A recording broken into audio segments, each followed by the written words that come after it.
Hello foliage family, my name is Romani, the mother of leafy boys, and today I want to talk about one of my favorite types of plants, crawlers. They're a bit of a contentious topic, but these are the ones that don't grow up moss poles or don't naturally climb. They crawl along the surface of your pots. So if you have ever struggled to have a full lush pot of crawling plant, I'm here to give you all the tips and tricks today. Let's get into it.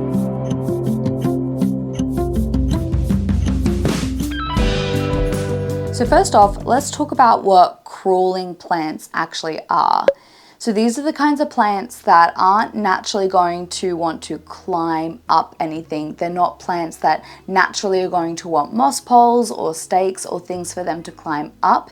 They're the plants that naturally grow along the forest floors. Some examples of these kinds of plants are things like your Philodendron gloriosums or Dean McDowell's, even things like your string of turtles are all examples of crawling plants, and that's because naturally these plants want to creep around and crawl on the surface level of your soil. The way that they grow and develop is by each node as it crawls along the soil will send shallow roots to anchor themselves in as it crawls and climbs over all of the bumps of the forest floor. I have seen some people try and grow their crawling plants up moss poles, and sometimes they are successful, sometimes not. It really depends, I think, on the plant. I do like to grow mine in a crawling form as like a low-lying plant in my collection. These plants love to be clustered in with other plants.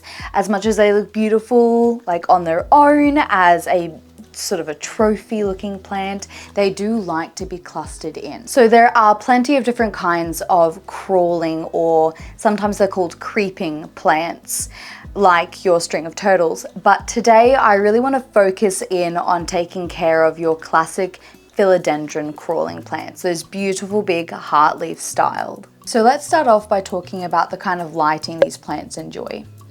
Typically, again, these plants grow on a forest floor. So in their natural habitat, they would be getting sort of dappled light for about 8 hours in the day. If you want to keep yours growing healthy, too much light is going to give you some really crispy tips on those leaves or crispy edges on your plant, and not enough light is going to cause these petioles, which are already quite long, as you can see here. The petioles are already quite long on these plants, but if you don't give them enough, those petioles are going to be even longer. So it's in your best interest to give them medium to bright indirect light. Some leaves that are darker, they can probably deal with a little bit lower light than some. So typically the darker the leaf, the darker the spot this plant can grow, the lighter the leaf, the brighter light it enjoys. That's typically my understanding. And then if you get into the variegation, of course it would need even more light than that. So that's how you gauge around about the light it needs. Hopefully around 8 hours would be your best bet. You could supplement with grow lights, but I'd be really careful because grow lights can be quite intense. And again, because these plants are growing low to the ground on forest floors, they don't actually want super, super bright direct light. That could lead to burning edges of the leaves and the plant just not looking as happy as you want. Not enough light, and these petioles are going to stretch and stretch to try and reach that light as best it can. The next thing I want to talk about is water and humidity. These plants typically do not want to completely dry out, but they also do not want to be soggy. It is a little bit of a balance. When you're watering as well, a good rule of thumb is to check the leaves. These leaves are pretty good at telling you when they're ready to be watered. They will be a little bit more soft and a little bit more flexible to the touch when they're ready for their next water. Or you could just shove your finger into the soil and see if it has mostly dried out. Humidity is pretty important for these plants. Typically, The best case scenario is that they're growing in around 60% humidity consistently. For these plants, you might notice I do have a little bit of yellowing edges and a tiny bit of yellowing tips, and that's because I don't add any extra humidity or keep my humidity consistent. They're in a space where I open up the doors and the windows a lot, so the humidity will sort of change between around 30 to 40 to 60 and sometimes even higher. But typically this space sits around 50% humidity. 60 is the golden rule, but I think they're a little bit more resilient than most people give them credit for. Another way that I help with the humidity in the space, especially during winter when the humidity drops for us, is by clustering them. Because they are low-lying plants, they're actually a perfect plant to grow and fill in those spaces when it comes to growing your own green walls. This is why I love them so much. When you have really shallow shelves where you don't have a lot of room, or if you just want to build levels up in a space, they are a great cluster plant. And because you're pushing them all together in those clusters, you're also increasing the natural humidity of that space without having to put a humidifier on or leave little bowls of water all over your house. So let's move on now to your potting and your soil. So aroid soil is what you're going to lean towards typically. Aroid soil are things like your chunky perlite, your horticultural charcoal, bark, stuff like that gives it a lot of aeration. That's great, especially for philodendrons, perfect kind of soil. However, crawlers want it to be a little bit more moisture retentive. So if you add things like cocoa peat, or even a little bit of maybe tree fern fiber could be a really good add into that soil. Just something that gives it a little bit more moisture retention than typically. The gloriosum that's sitting here, this beautiful plant, I recently actually repotted this, and I'm going to sort of chuck that on to the side here so you can watch me repotting that plant. And I'm actually repotting it into this soil here because I find that this one is a nice mixture between a chunky aroid soil, so you've got that aeration, but also moisture retentive enough to keep these plants happy. It's been about 3 weeks since I repotted this plant, and it took to the repot so well, and I'm loving the new growth that's popping up since it's been put into this soil. So it is super, super happy. So guess the golden ratio is take your typical chunky aroid soil and add a little bit more of that moisture retentive like compost or cocoa peat than you would typically add in a chunky aroid mix. Let's talk about repotting. So when it comes to repotting your crawling plants, go shallow rather than deep.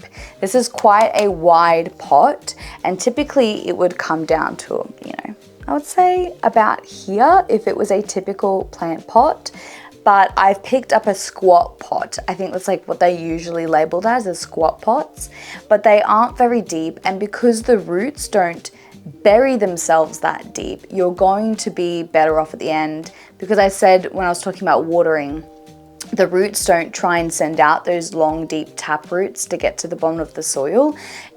It's not going to soak up all of that water. So I have found that it is just a healthier plant altogether. If it doesn't have a massively deep plant, it's going to end up getting a rotten bottom. So typically just giving them those wider pots is going to give them a better way for them to grow naturally. I think this is why a lot of people tend to lean towards giving their crawling plants square pots or long rectangular planters, but to be completely honest, I just think it's kind of ugly. All right, now moving on to pruning and growth tips. Now, I love mine in a round pot. A lot of people are going to grow them in rectangular pots. Not my favorite, but how do you actually get a full lush pot in a round pot? The answer is propagating a lot. Don't be afraid to prune them or cut them and redirect them. So typically you have your soil and then you have your plant, and it is growing along the surface of the plant. It's coming towards the edge of the pot and it's going to come out and over the edge. And that's what people hate, because now you just have this dangling plant over the edge of your plant. That happens even to me, and honestly it's going to happen with any plant, even if it's in a rectangular planter. That's going to happen if you let it keep growing. What I like to do is, as the plant is coming towards the edge, I will stick a pencil there or rocks. I have a lot of rocks that I keep in my planter. It's so silly, but I'll put this at the edge of the pot, and then when it gets there, it will sort of have to divert its track because I've got the rock stopping it from hitting the edge of the pot. Make sure that your soil is like a lower than the pot lip or the edge of the pot. That's going to help it to actually stay underneath and use the pot as a way to redirect the plant. But long story short, when it's coming towards the edge of the pot, what I typically do is I put things in the way of reaching the edge and direct it slowly to grow around the edge of the pot rather than over and out. I know people will say that that's a lot of maintenance, but I mean, if you're growing in a rectangular planter, it's going to go off the edge too. If you're growing plants up a moss pole, eventually you'll reach the end. I think this is just typical plant maintenance. It's just a different way of doing your plant maintenance. If you're finding it's really hard to redirect that growth, sometimes if it's a really chunky growth point, it's not going to take very kindly to being moved, and it won't really want to redirect itself because it's really like strong in its trajectory. So I just took to chopping it. If I saw that it was heading towards the edge, I would take my pair of scissors, I would check that the nodes have put out roots into the soil and that it was well anchored into the soil, and I'd go back 3 or 4 nodes and chop it. Then because I've chopped it, those roots are a little bit looser, I can take that chunk and turn it to the side. So now you have growth here and growth here. It's now like an L shape, and I can redirect it to go whichever way I want. And I did that so much in my last plant that it became this massively crowded pot, but it looked beautiful and it looked lush. Eventually it got a little bit too full and I had to repot it into what you see here today. And I'm going to continue to do that. I'm going to continue to chop and prop and redirect and get this like big, beautiful, healthy lush pot growing again. It just got so full that I had to sort of restart and rejuvenate the plant, but it has been years since I've actually had to repot the plant. There are also some other ways to help if your plant has come off the edge. So if you've grown your crawling plant and it's gone off the edge, there's no roots there, you're like, oh, it's like a dead cut, there's no roots, what am I going to do with it? It's not going to grow healthy for me. There are some options for you. So right here is a little baby that came from this plant here, and I have it just growing in a glass of water. So I took off the leaves at the bottom of the stem. So when I replant it here, hopefully we'll have more roots than it has right now. This will go into soil. The soil level will be here, and this will then trail along the soil. Easy as, even if it didn't have the beautiful L shape that this particular cutting does, if I took off this section here, put it in some water, it would eventually sort of round itself off and start growing along the soil anyway. But always stick the ones that you've rooted deep into the soil so it has the room to grow. I also let this plant grow off the edge of the pot on this particular one because I wanted to show some other ways that you could chop and propagate this plant as well. So one thing that you could do is you could buy these little balls. They're like a hard shell with a circle in the center. This is currently filled with sphagnum moss as well. It's a bit of a pain to try and keep it moist so that the moisture is there for the roots to grow into it, but I took off about 3 leaves in this space, added some sphagnum moss, and then clipped this ball over it that has a hole on either side for the stem to go through. And that's how I'm propagating it. I'll take the moss off, chop, plant it into soil, bing, bang, boom. If you don't want to go and buy these or you can't access them, I'm pretty sure you can get them off Amazon. But if you don't have those, could also use cling wrap and sphagnum moss. I typically actually prefer the cling wrap and sphagnum moss because you can see the roots growing in it, and I find it's a little bit easier to get a like spout in there and keep the sphagnum moss moist. I just think it's a little bit of an easier method to have the cling wrap over the ball. So let's now talk about some typical or common questions that come with crawling plants. Now, if you're having a lot of browning edges or crispy edges of your plants, typically I would start thinking about whether or not it is getting too bright of light or if it's not getting enough humidity. I tend to deal with it and I'm fine if I get a little bit of a crispy edge every now and then for my own sake, because they live where I live and I don't want to live in a place that is super humid 24/7. I don't want to be adding more humidity into the air. So I think they look pretty good, all things considered. But if you're getting those crispy edges and you really hate it, I would look at your humidity. If your plant is dropping leaves, like the leaves are yellowing and you see that they are dropping off your plant, this is not a plant that typically drops leaves like alocasia. Alocasia, if I had a yellowing leaf, yes, there's probably an underlying issue, but also it is really easy to make alocasias cranky. But if your philodendron, your crawling philodendron has yellowing leaves, there is probably something much deeper going on that you might want to inspect. First things first, always look for pests. I think spider mites are a very typical pest that you would have on your crawling plants. So check them, wash their leaves every now and then. Just take your plant to the shower and give it a rinse down. Make sure you get all the dust off the leaves. The moisture on the leaves helps to stop spider mites from coming to your plant and taking a nibble. So first things first, check for pests. If it's not a pest problem, it's probably a watering problem, and it's probably an overwatering problem. Hopefully you've got that chunky soil, and hopefully you have been making sure it's not sitting in a pool of water. So if you have a nursery pot in a catch pot, make sure it's not sitting in water. If that's the case, you might need to, one, take it out of the catch pot, let it dry. I typically let it sit outside of the pot so that it gets some air and breeze. It helps it to dry faster, stops mold, and it can also stop the process of root rot from taking hold.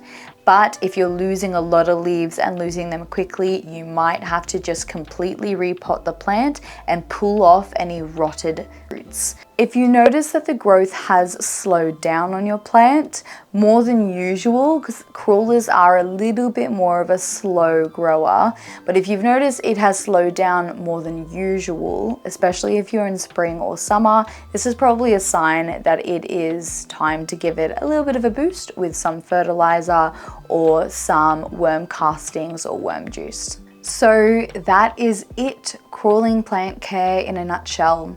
I know that they might look a little bit more delicate than most plants and look like they could take up a lot of space in your collection. They definitely can grow into quite big plants, but I think that they are also some of the most rewarding and beautiful plants that you can have in your collection too. As long as you've got the humidity, you're growing them in those shallow squat pots and you're giving them good light, they will give you beautiful, beautiful, massive leaves over time. I know today was a little bit of a different style video and a little bit more informative. If you found anything that I said today useful in any way, please let me know by liking this video. If you want to see more videos from me, please consider subscribing to my channel. It does mean a lot to me. Let me know in the comments below, what is your favorite crawling plant, or is there a crawling plant that you're thinking of adding into a collection if you don't already have one? Happy growing, and I will see you in the next one. Bye.